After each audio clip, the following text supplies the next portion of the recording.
Coming up on this edition of Reel to Reel. I'm Terry Hegarty at the Mullins Center in Amherst. I'll have a profile of UMass men's head basketball coach, Derek Kellogg. I'm Steve Kiltonic.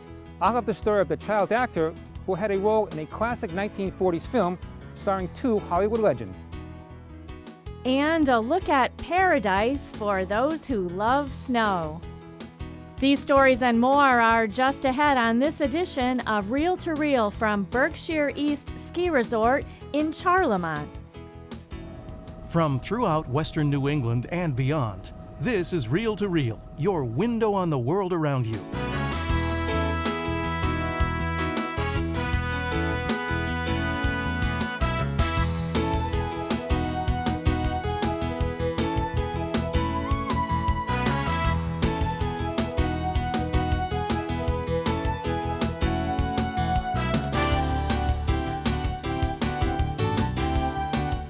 Here is your Reel to Reel host, Sharon Roulier.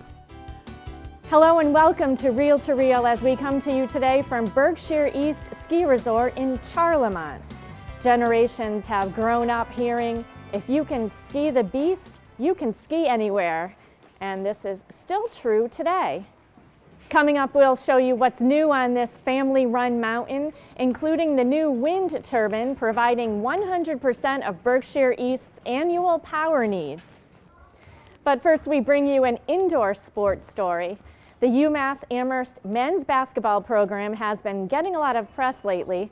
The team had a tremendous start to its season, experienced a few bumps in the road, and is now fast approaching the end of the regular season and hopefully tournament bound. And at the helm of this remarkable comeback to a contender is the head coach, Derek Kellogg. Coach Kellogg is a local success story, a graduate of Springfield Catholic Schools and a parishioner of St. Bridget's Parish in Amherst.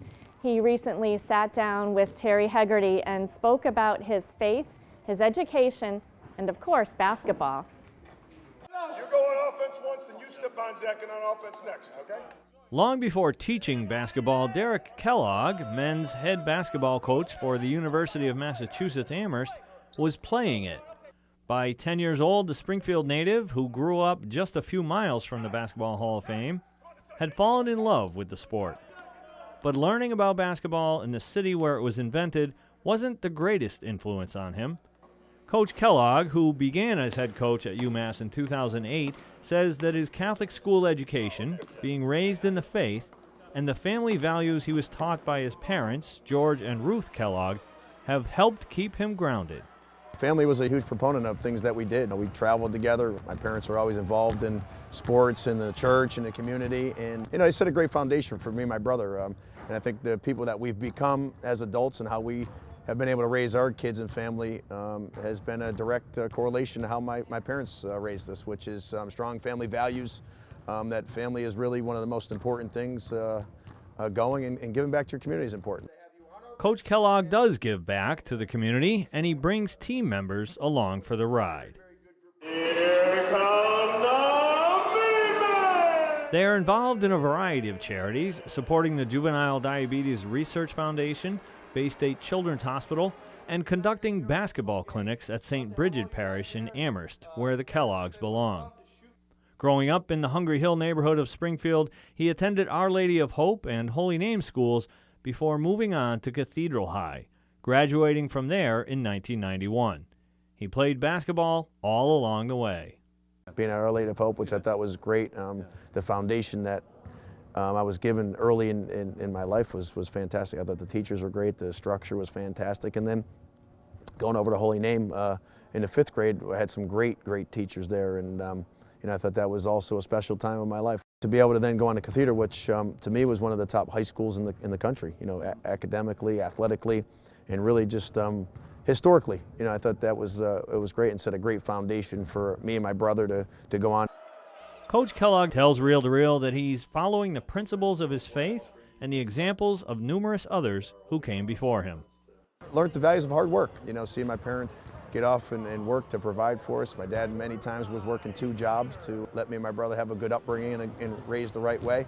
And I take that to how I raise my family and spend time with my wife and son, and really how I am with our team of trying to make a lot of young men into grown men. And I think that takes a lot of time, effort, and the one thing that I try to do is lead by example.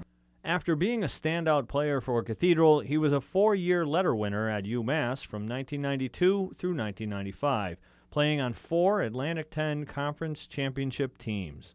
He graduated in 1995 with a bachelor degree in real estate finance. Coach Kellogg still speaks almost daily with his high school coach, Kevin Kennedy, and is also very close to his college coach, John Calipari. Another role model that Coach Kellogg still relies on is his pastor, Father John Smeagol, at St. Bridget Parish. Father, he's been great since we moved back here. He's really become a huge part of our family. He baptized my son Max, and he's been there for us every step of the way, and I think we've done a nice job of making him feel part of our UMass family. He's also a super fan, rooting the team on from the bench at nearly every home game.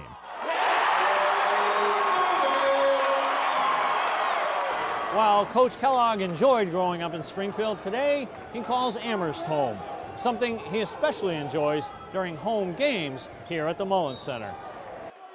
Although neither he, the team members, nor the fans really enjoyed the game that Reel to Reel attended, since it was a poor outing for the Minutemen. But Coach Kellogg says that playing in a tough Atlantic 10 conference, ups and downs are inevitable. This is a long, long, long season. You're going to have some peaks and valleys within a season. My goal is to try to maintain a level balance as far as not only on the floor but emotionally. The program has been successful, winning 20 games or more for the last 3 seasons, but Coach Kellogg doesn't let the team's record affect how hard they work. After a win, we're in here going hard.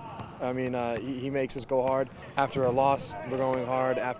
Road game, home game, doesn't matter. We're always going hard, and I think that really influences us to always go hard in the game, no matter if you're high, low, doesn't matter.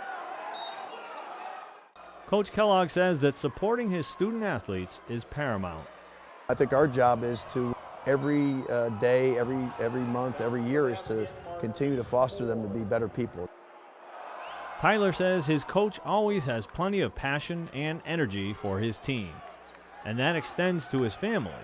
Coach Kellogg is proud to be a Minuteman and a family man. He and his wife Nicole have a 5-year-old son, Maximus.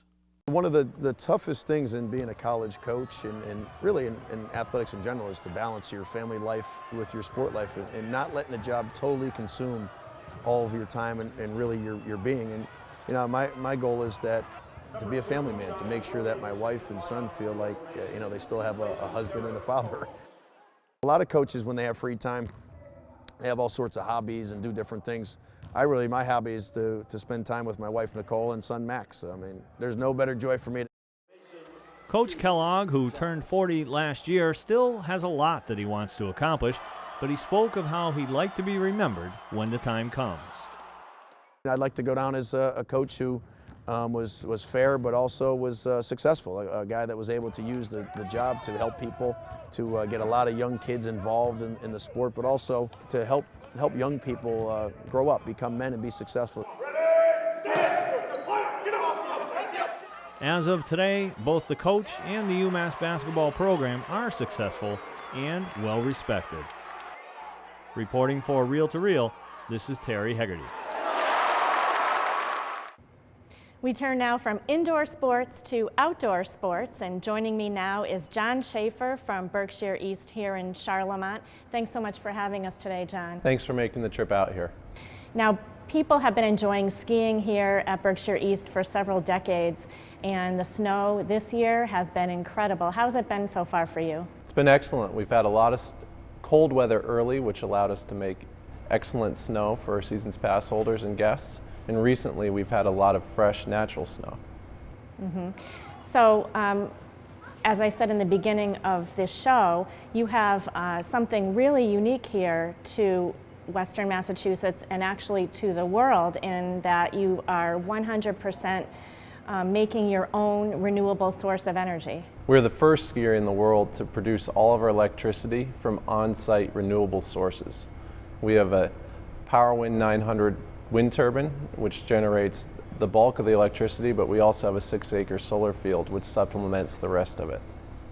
So what all is powered by this source?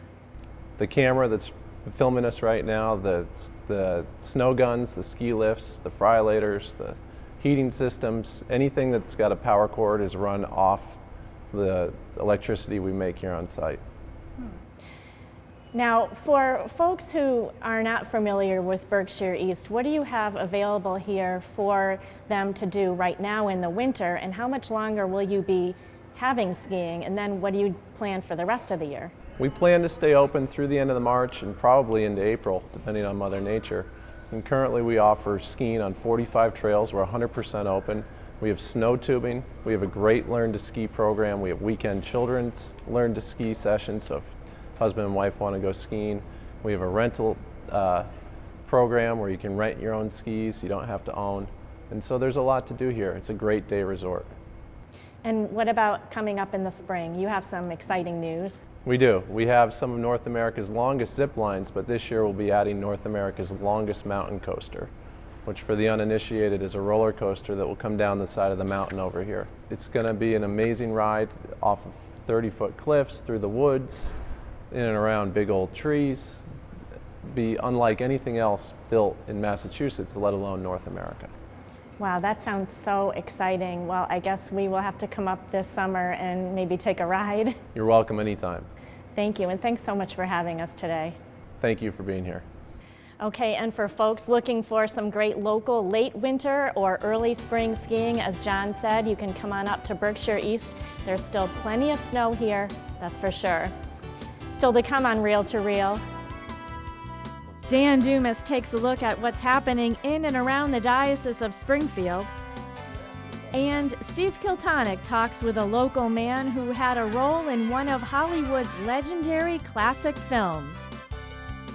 These stories and more are still to come on this edition of Reel to Reel from Berkshire East Ski Resort in Charlemont.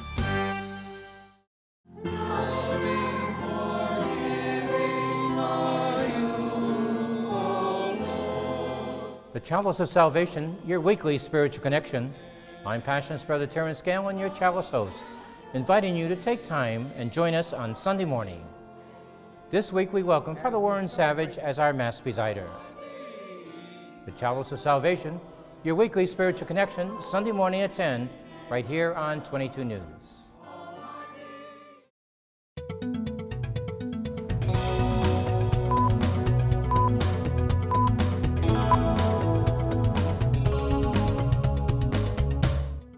I'm Dan Dumas with your Reel to Reel news brief. Well, school may have been out for February vacation this past week, but the leadership team at Cathedral High School was hard at work launching the Cathedral Endowment Fund for Tuition Assistance, with a goal of building a $10 million fund to help families afford a cathedral education. This was the mandate of Springfield Bishop Timothy McDonnell last September when announcing the insurance settlement for the school's tornado-damaged Springfield campus, citing enrollment declines predating the June 2011 tornado. The bishop has asked the cathedral community, most especially those who were provided a free education up until the mid-1970s, to pledge to donate a current year's tuition of $9,300 over a 4-year period. If you'd like to learn more, we have a link on our website, iobserve.org. And if you need any inspiration on the value of a cathedral education, then David Martin has just that in his profile of one of the school's outstanding scholar athletes. Cathedral High School senior Evan Landers thanked God for his ability to play football and Cathedral for its devotion to excellence in education. He was recognized as a finalist for the U.S. Army and Pro Football Hall of Fame Award for Excellence. The recognition honors the nation's top junior and senior high school athletes who exemplify strengths and values similar to Army strong soldiers. And so I was just like, wow, 10 kids in the country. I never thought that I would be chosen, but it's really a great honor to bring this home for Cathedral, and I'm just so proud of my school. It just shows that he's a type of young man who really excels and pushes himself both on and off the field to be successful, and I can't ask for anything more. Evan was presented with his finalist plaque by Cathedral alumnus, former NFL player, and inductee to the Pro Football Hall of Fame, Nick Bonacani. The former Miami Dolphins linebacker said Evan is an exceptional young man, for not only being a center on the football team and track and field star, but also a 4.0 student.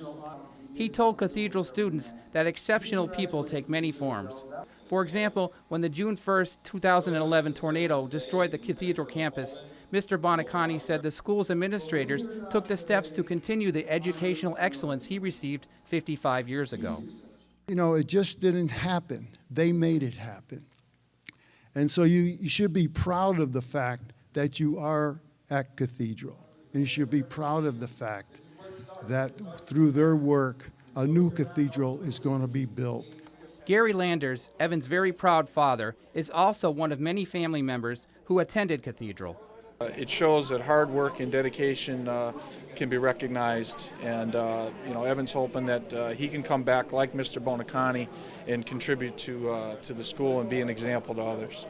Representatives of the Pro Football Hall of Fame and U.S. Army will continue traveling the country presenting student finalists with plaques. Finally, kudos go out to the Catholic community here in Western Massachusetts for generously responding to 2 special collections held late in 2013. Last year, in response to Typhoon Haiyan in the Philippines, area parishioners gave more than $80,000, which was directed through Catholic Relief Services. And that was preceded by a special collection to address the urgent financial need of the Sisters of St. Joseph. This past week, they reported an overwhelming response in the form of $625,000. When informed of these great results, Springfield Bishop Timothy McDonald stated, "The generosity of people in the diocese is outstanding. May God reward their goodness."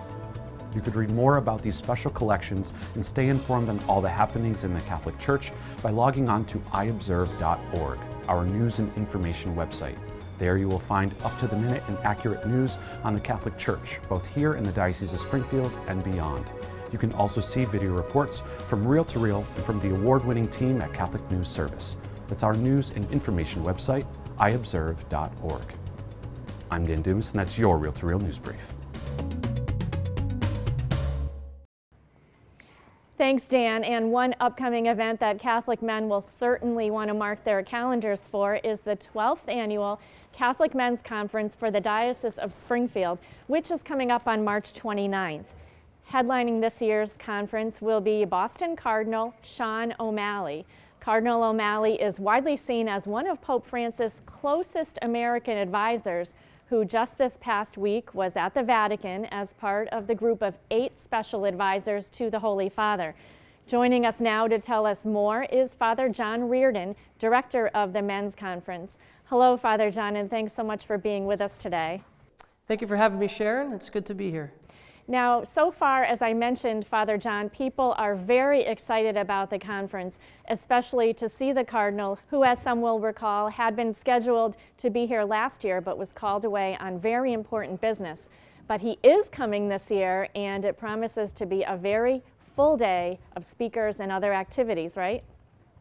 Absolutely. As you know, our staple is the hem of the garment procession, adoration, and we have the speakers, of course, and Mass at the end with Bishop McDonald, which is always a great thing to know that Bishop supports our conference and he supports the men. The Cardinal is pleased to come back to us, even though he couldn't be with us last year due to his duties. And he's a key figure in the church today. He's one of the Holy Father's Council of 8. And so having him come to our conference this year and sort of re-upping his commitment to us from last year is a great delight. And we're happy to have him. Now, it's being held at the Bellamy School in Chicopee, and men can still register. Where can they get more information? We actually have a brand new website that is up and running, www.spfldmensconference.org. All the information that is needed is right on the website. There's vendor information, there's brochure information, and how to register is also there. You can download a brochure right from there. There's also brochures at every parish in the diocese, so if men can't get to a computer, they can go to their parish and pick one up, probably in the back of the church. All right, thank you so much, Father John Reardon, and best wishes for a very successful conference. Thank you very much, Sharon.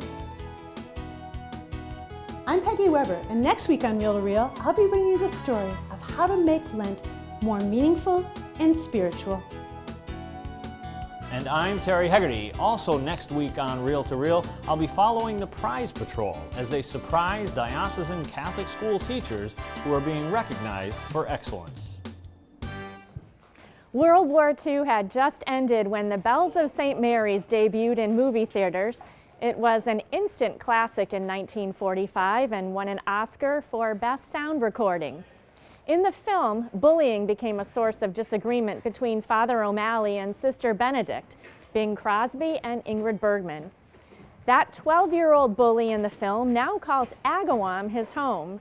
He sat down recently with Steve Kiltonick to talk about his Hollywood career and his role in that famous film. Released in December 1945, The Bells of St. Mary's starred Bing Crosby as Father Chuck O'Malley and Ingrid Bergman as Sister Mary Benedict. The plot revolves around the happy-go-lucky Father O'Malley and the charming, clever Sister Mary Benedict, who rules her students with a gentle but decisive hand. They both attempt to save the run-down inner-city school from being condemned. Their good-natured rivalry is at the heart of this uplifting film. One of their disagreements involves a student, Eddie Breen, who was bullied by the new kid, Tommy Smith.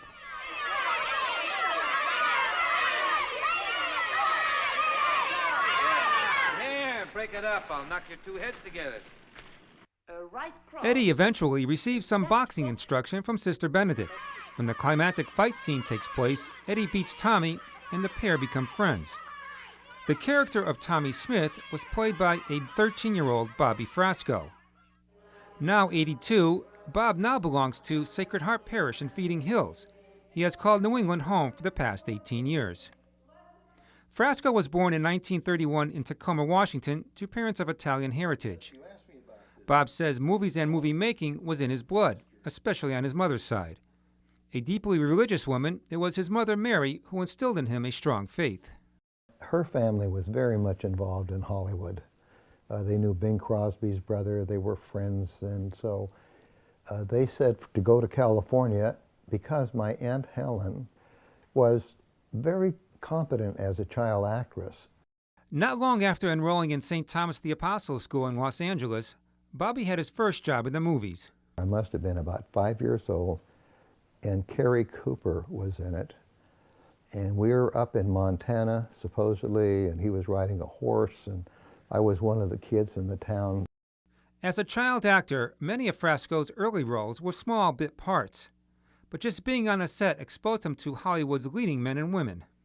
Our Lady Hamilton and Laurence Olivier and Vivien Leigh were in that. He was acting as Lord Nelson.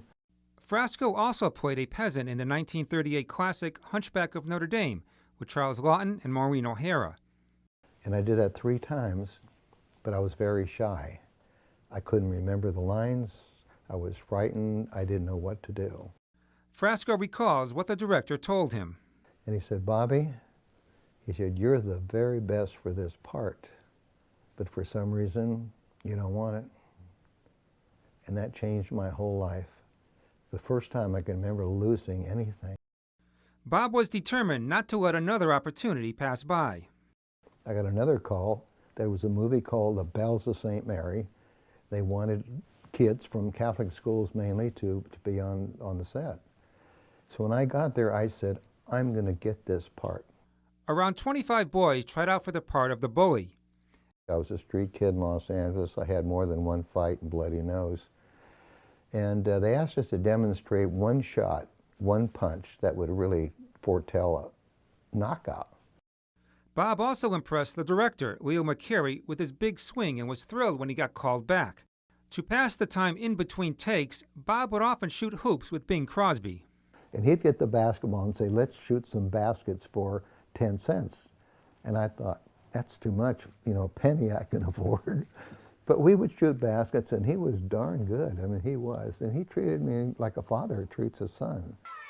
During the final fight scene, Tommy is on the receiving end of a punch and goes down hard. That was a one take, and I was the main designer of it. And I told him where to hit to give me enough room to go sideways. And when I did that, I did it so well that it was silent. They thought I was hurt. And then I started laughing, and they were giving me an applaud. I'm sorry I had to do that to you, Tommy. But if you're a good sport, we'll shake hands and we'll be friends. I'll even buy you an ice cream cone. 2 scoops? 2 scoops. Okay. While the movie gave him fame, by the time he was 18 and out of high school, Frasco had enough of acting. Instead, Frasco enlisted in the Air Force and spent 4 years in the Korean War zone. When he came home, he married, had 2 children, and was looking for something exciting. He found his passion in investigative work. 5 years later, at age 32, Bob opened his own investigative company, Frasco Incorporated. Last year, Frasco visited St. Mary's High School here in Westfield. He spoke to students about his acting career, life after Hollywood, and his strong Catholic faith. The entire student body saw the bells of St. Mary's in the cafeteria, many for the first time. Here, Bob was in his element. He answered questions, signed autographs, and posed for pictures. He also strongly urged students to hold on to their Catholic identity. What I learned from my family about the Catholic faith, never give it up. If you give it up for a while, go back to it. Never give it up. Make your faith your life. Bob and his wife of 42 years, Elaine, are very involved at Sacred Heart. I do love being Catholic, and I do love my faith. And as I mentioned to you, I go to Mass daily, daily communicant. I lecture 3 or 4 times a week. I say the rosary as often as I can, including at Masses. As for the bells of St. Mary's, Frasco still has a hard time believing that he actually took part in this all-time classic film. I can look back and say I was really lucky. I'm still lucky. 67 years ago I was in that movie, and now I'm being interviewed by Reel-to-Reel. But I'll never forget it. I hear the bells of St. Mary, the song, it takes me right back.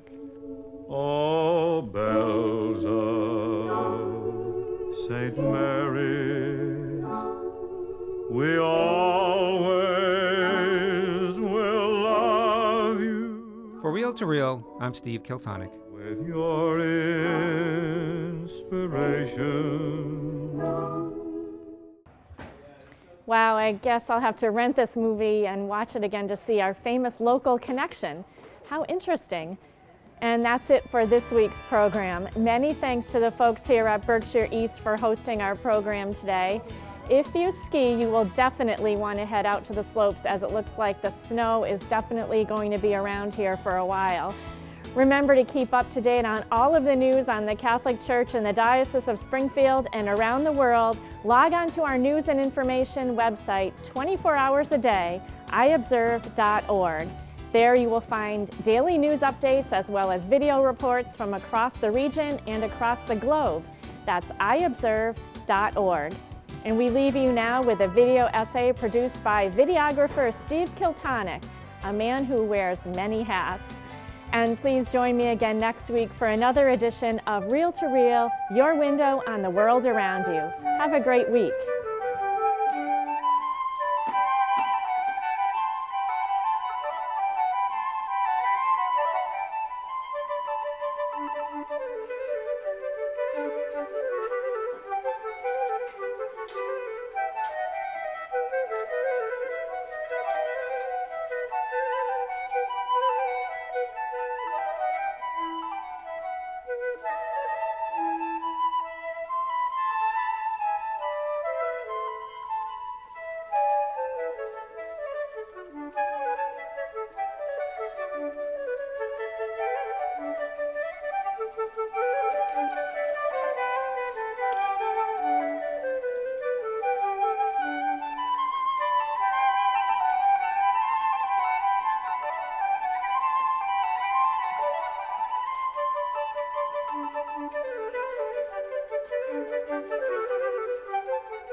Reel-to-Reel is a production of the Catholic Communications Corporation, funded in part by the annual Catholic Appeal, and the support of you, our faithful viewers.